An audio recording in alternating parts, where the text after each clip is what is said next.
বলেছেন 3 ব্যক্তির উপর জান্নাত হারাম। মিশকাতুল মাসাবি 3655 নম্বর হাদিস। মুদমিনুল খামরি, যে নেশা জাতীয় দ্রব্য নিয়মিত সেবন করে। ওয়াল আক্কু, যে পিতামাতাকে গালি দেয়, পিতামাতাকে যে কষ্ট দেয়, তার জন্য জান্নাত হারাম। যে নিয়মিত নেশাদার দ্রব্য পান করে তার জন্য জান্নাত হারাম।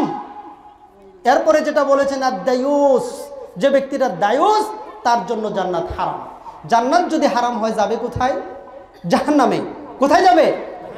এবার দায়ুসের সংজ্ঞা শুনেন। দায়ুসের সংজ্ঞা হচ্ছে যে তার পরিবারের মধ্যে অশ্লীলতাকে, পাপ কাজকে জিইয়ে রাখে। যে অশ্লীলতাকে জিইয়ে রাখে।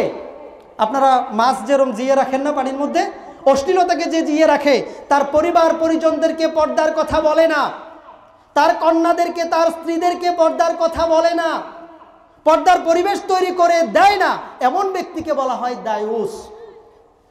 এবার দেখি আপনার অবস্থাটা কি। এবার আপনি বলেন আপনার গ্রামের মধ্যে কত পার্সেন্ট আছে? এখানে কারা হাত তুলতে পারবেন যে আমার স্ত্রী কমপ্লিট পর্দা করে, আমার মেয়েটা কমপ্লিট পর্দা করে? বলেন দেখি।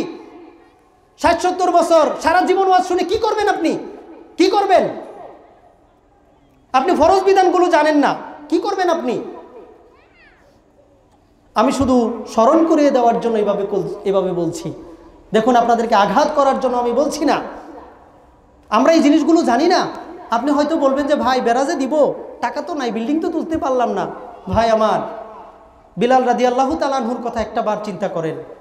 আবু হুরায়রা রাদিয়াল্লাহু তাআলা আনহুর কথা একটাবার চিন্তা করেন। অসংখ্য সাহাবায়ে কেরামের কথা চিন্তা করেন, যাদের পরনে একটা লুঙ্গি ছাড়া আর কিচ্ছু ছিল না।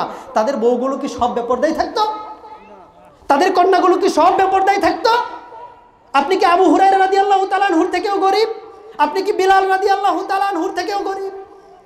আপনি কি বোঝাতে চান? কি বোঝাতে চান আপনি? সত্যি কথা হচ্ছে শিক্ষাটা আমাদের নাই। এবার আপনি মিশকাতুল মাসাবি খুলে দেখুন, এখনো অনেকের ঘরে হয়তো আছে। আপনি নিজের চোখে পড়ে দেখুন হাদিস কি বলছে।